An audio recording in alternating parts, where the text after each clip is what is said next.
Welcome to the Absolute Dog Sex in a Squirrel podcast. I'm Lauren Langman. I'm one of the world's leading dog trainers, and it's my mission to help owners become their dog's top priority. In each episode, you'll discover how to gain trust and communicate with your dog like never before, creating unbreakable bonds that make you the most exciting part of their world. Oh my goodness, Linda's getting a new puppy. Linda is getting a poodle puppy. Linda, tell us about your new adventures. Okay, so for a long while, I've been teaching people with poodles, and I always sit on the side and go, "Oh, I love them. They're such idiots and they're clowns and da da da da da da da da." And I was with one who has toy poodles because I'm of an age I couldn't manage a standard; they're too big for me now. So somebody I know has toy poodles, and he said, "Oh, you should get one. You should get one." And I went, "No, they're not my sort of dog." And I said, "And anyway, I'd never get a toy poodle to ticket the Championship Obedience." And he said, "You would, Linda. You'd get one to ticket." And it was like, okay, challenge accepted. I will get a toy poodle because I'm sort of in the middle of, am I going to get another border collie? And I'm not sure. And it's probably a bit too soon for a border collie and it's not planned. So let's have a toy poodle and see how we go. And tell me, are you getting, I take it, a little boy or a little girl? boy, And what is his name? he hasn't got a name yet, other than he's sort of called Bobble. I love it. Which is going to be shortened to Bob. It's going to be Bob the Poodle.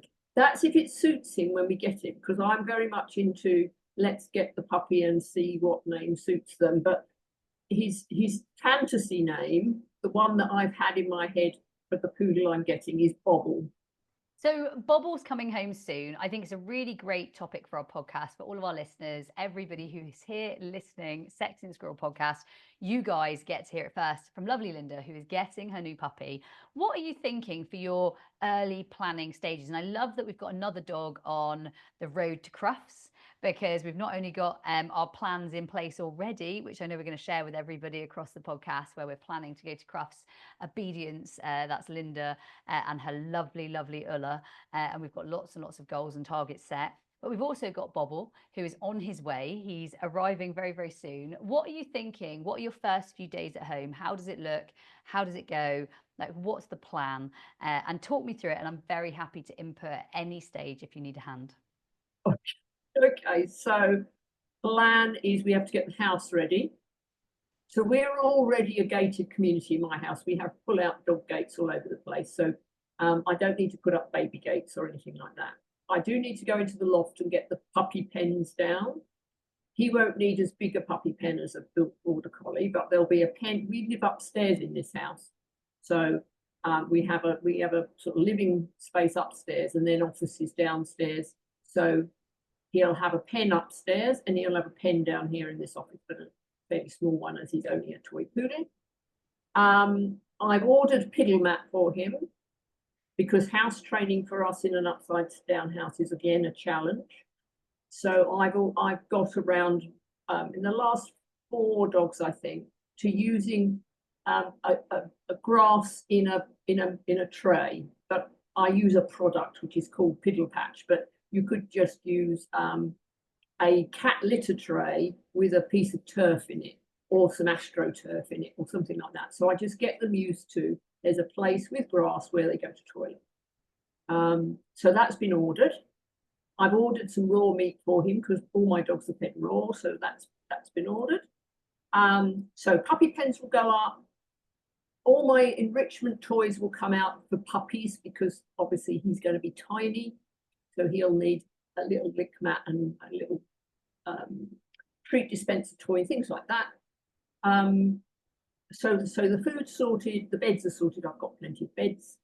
So on the day, which is on Saturday, I have to go double-handed when I pick up a puppy because I don't put them in a crate because I have a van with dog crates in.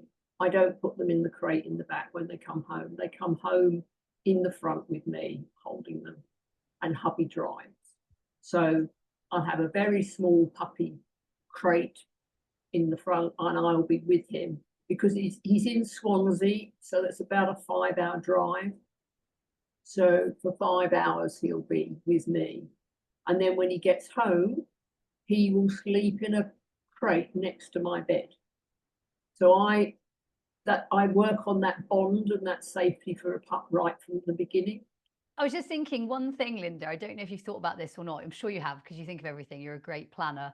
But one thing I was really shocked at when I had my first small puppy and my first Cocker Spaniel was how much smaller everything is in terms of the fact, because I love what you said, it's a small crate and a small this. They can get through every bar I've got. And I didn't think about this because all of my puppy pens and all of my bars, they just walked through. And I'd be like, oh, I didn't think about that. And it's really funny as they strutted through the puppy pen or they strutted through like where I could leave my others in certain places. Like I've got a little like picket fence in the garden.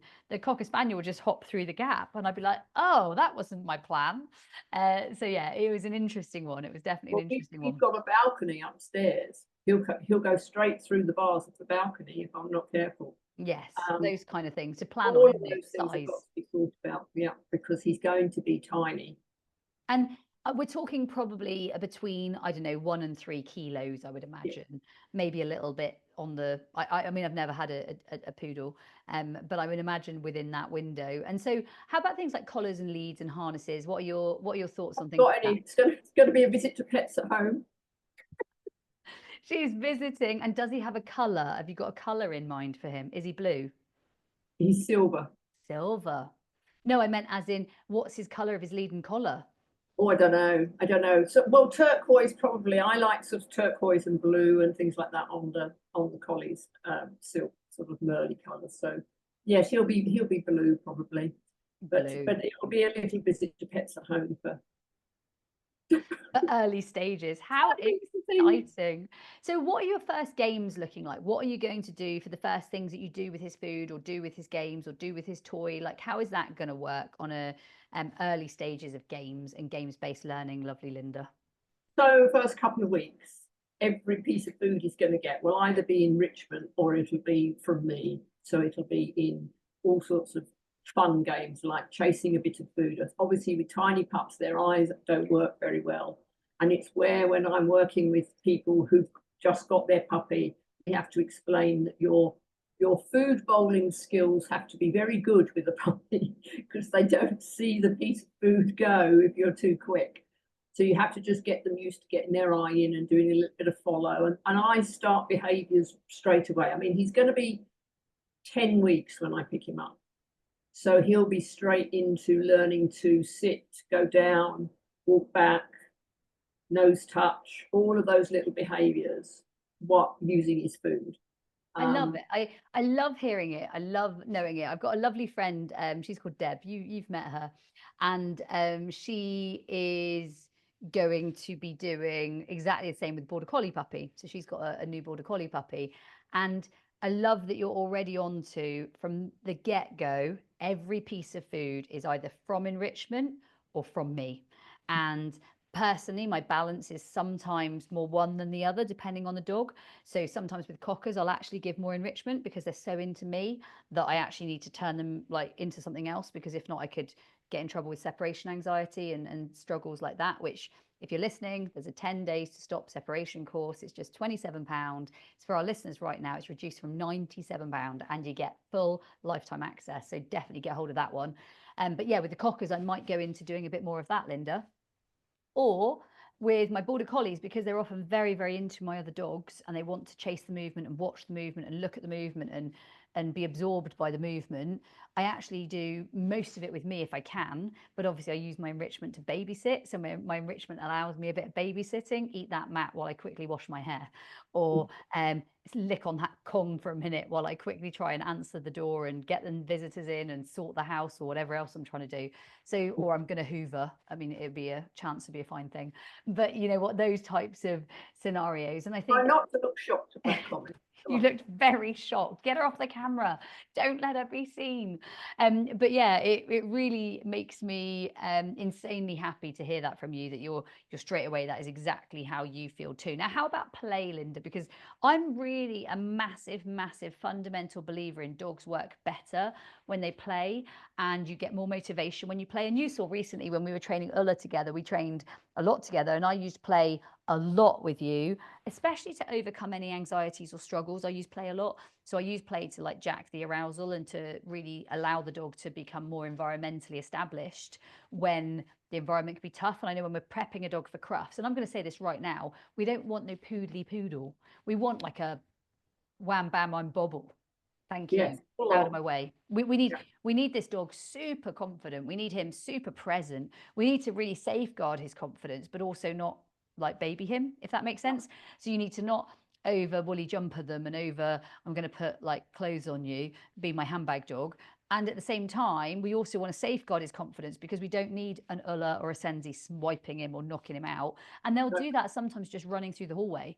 Like they don't even mean to do it. Like Blink's been like bowled over by a dog, Tokyo, early on, just from like walking through the same space together. It's not any dog had any bad intention. So yeah, how does that look for you? Play.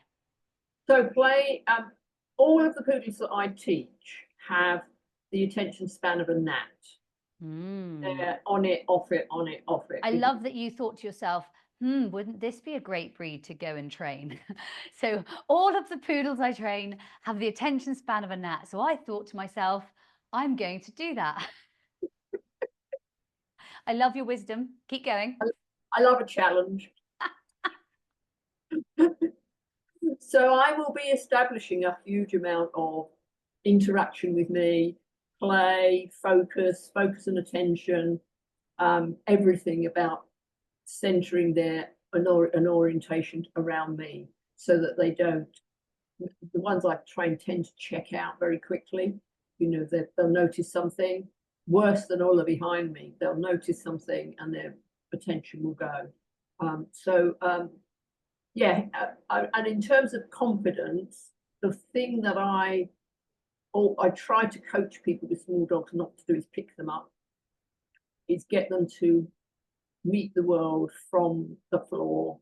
They are a dog. They need to be able, not to overface them, but they need to be able to behave like a dog, work like a dog, have the confidence of a dog on the floor, not being carried around by me, because it's so And easy. that is one of the biggies, is it's so easy, because I know often when I'm running up and down stairs and things like that, I just grab Skittle under my arm because they're so easy to grab.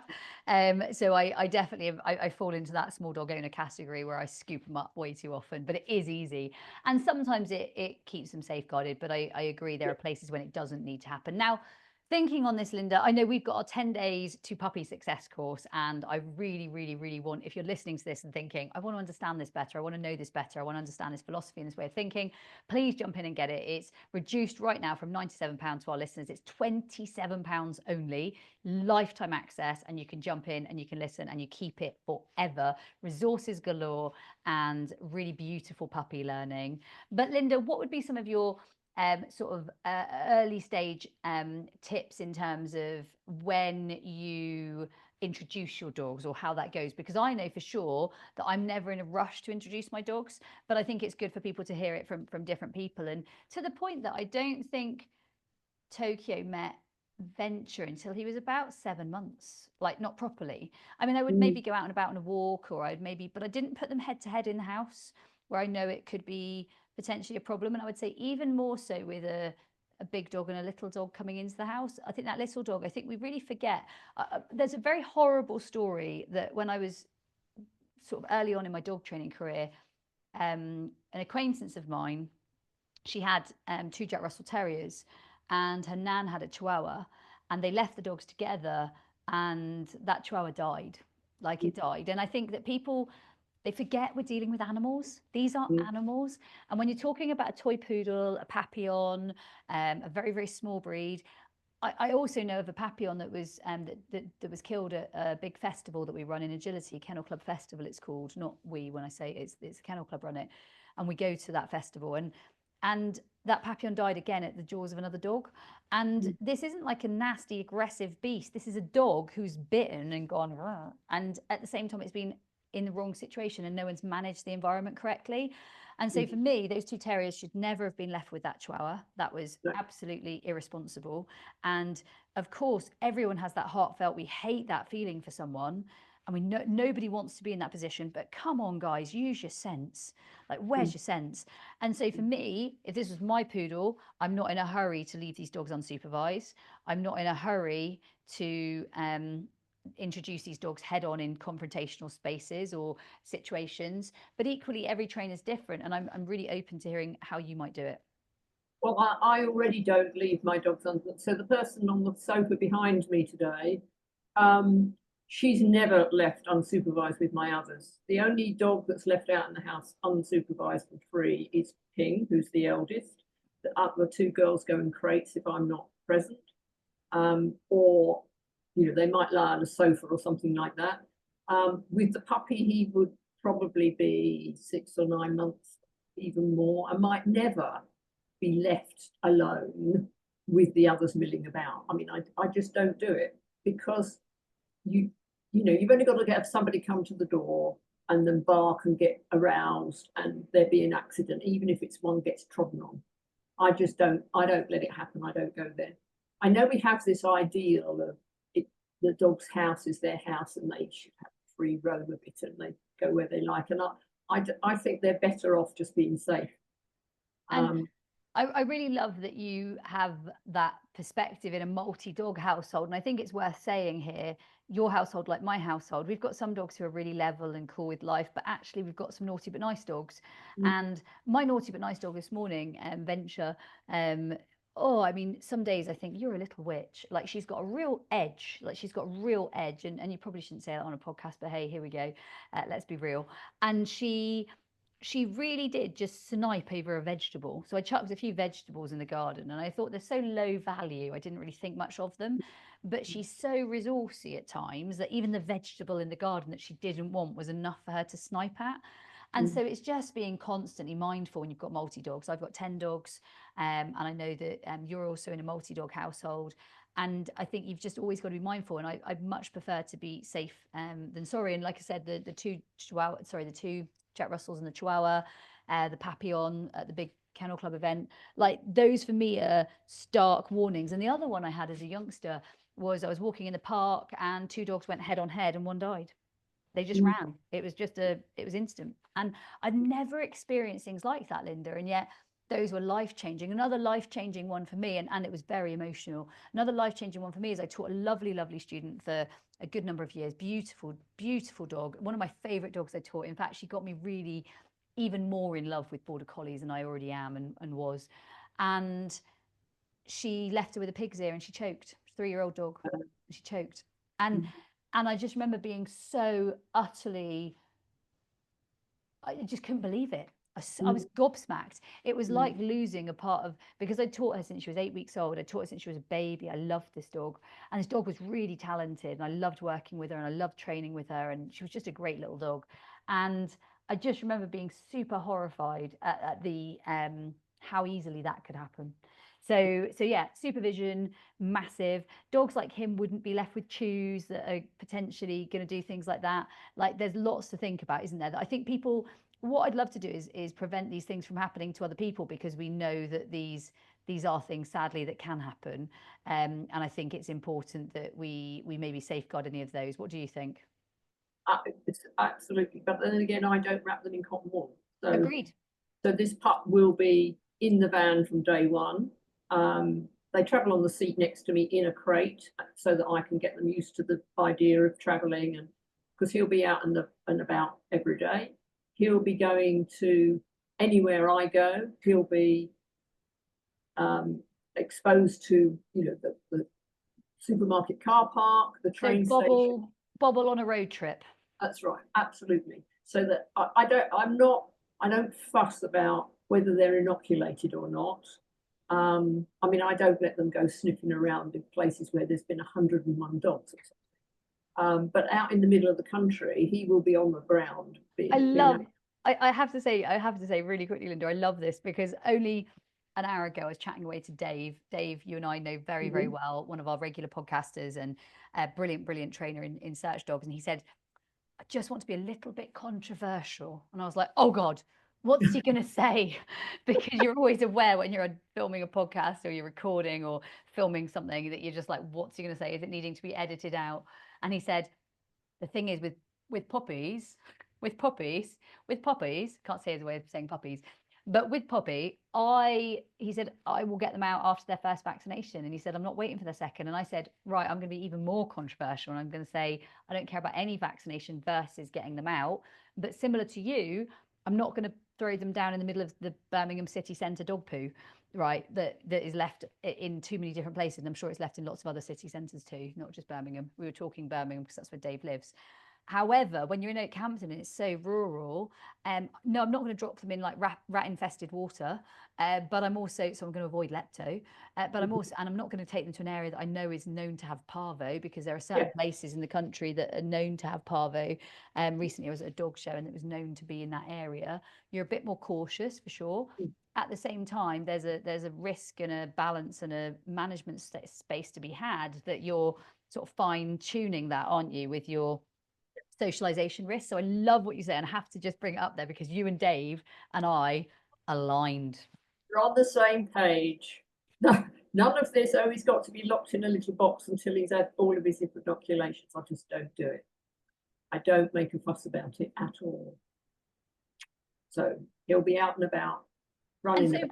so he'll be on your road trips with you. What type of road trips are you going to take him on? Because I really love this, and this is exactly how I do it. We do life.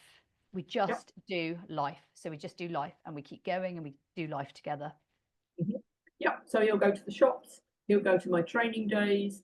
He'll probably have to be babysat by lots of cooing women on my training days. So he'll get used to being toileted by people he doesn't, he's never met. Um, he will just be exposed to my life and he'll get on with it basically. And then he'll get trained whenever I've got a spare moment. And what about hubby? How does he fit into all of this? Because he's a good man, isn't he? Your husband, he's a good man. I think he needs a shout out of his own here. he just he's just supportive of everything I do around dogs. And so there's never any question. If I say we're getting a puppy, or I say, what do you think about this dog, or whatever, he goes, yeah, let's go for it. So he follows the rules. He's pretty good at not undoing all my training because he's certainly been the recipient of don't use that word, that's the competitive cue or something. So he knows what not to say and he knows what to say, and he's very, very good with them. So if I'm going away for a, I don't know, if I was going somewhere and I thought that it wasn't suitable for the pup to go, I'd be quite happy if he would be left looking after the pup. So yeah, he's a good man. I also love that you say puppies straight away in the van and just rock and roll. And I'm going to give you a couple of van stories while we're here. One of mine is that my cat, as soon as I got her, went in the van. So Sadie, the cat, straight in the van with the dogs. Obviously her own crate, and I put her next to a spaniel because I know the spaniels wouldn't like spat at her, which the collies probably would. But I love that I was just like rock and roll, get in the van. So there was no thought of this isn't for you. For me, whatever, and Sadie is my cat, not my dog. And the second one for me is when I'm in the van, I have to be a little bit careful about who I put them next to because Venture, even through bars, can be quite snipey and she can be sharp. And so Right. as much as once mine do progress to being in the back with the other dogs, and sometimes I can't put them on a front seat because I've got Matt and Eliza and it's only a 3-seater. And so again, just for I'm sure you're very, very well aware of this, but equally for our listeners, if mine are in the vehicle against another dog or near another dog, I have to check which dog. So Wild Yeah. is going to be sweet and nice. She's going to be like this. Tokyo would have been licking them through the bars and trying to be their best Uncle Tokyo. Whereas Venture would be sniping and trying to pierce their lip and give them an early ear piercing. And so you've got to be mindful of who you put them next to. And that doesn't make Venture a terrible dog. She's just a sharp, naughty, but nice dog. Whereas Tokyo had gorgeous manners. equally, Tokyo could sometimes be a bit much and would lick their head until they probably didn't want to be licked. So you've kind of got to know when each dog is appropriate or not. And I think it's just mindful, again, when you've got multi dogs, just to know these things. And I didn't realize that a dog can still go between bars, and they really can. Like Ventures really tried to pierce through bars. So if you've got a dog who really doesn't like a puppy, just don't put them in that situation, because even the snarling and the growling and the sniping and those things all still carry through, right? It'll induce fear. It will. That's why I've always had solid crates, so I don't have crates with bars between. Nice. Yeah. But with the pup, I tend to have them in a, as I say, in a small puppy crate on the front seat, and so that I can reassure them, and then I transfer that to the back, and then gradually, and then they. And this one's going to be a particularly small crate, isn't it? It's just particularly small. I want you to tell me what weight he is when you get him, okay? So you're gonna day one, you're gonna weigh him for me. I want a weight and a height. Okay. Because I was actually teaching the people with the poodles yesterday, and they said, you know it's going to be really small, don't you? And I said, well, how small then? And they went, oh, and they sort of held their hands up a bit like this. And I went, oh my God. You will be shocked. Like, I've had lots of small dogs, but I'm always shocked. I'm always like, oh my God, you're so tiny. So I cannot wait, Linda. So everyone's excited for you. Everyone's rooting for you. Everyone cannot wait to see Bobble on his Crufts journey all the way to championship. Are you going to share more with us? Are you game? I will. I will keep you updated on how he does. I will do my best to actually log some of his training, because that would be, people would probably like beautiful. To see that. Beautiful. Yeah. The adventures of Bobble. They are about to open. So guys, that was this episode of the Sexy and Squirrel podcast. Thank you, Linda, for joining us. As always, we can't wait to hear more about Bobble, and I'll see you all next week. And remember, guys, stay sexy.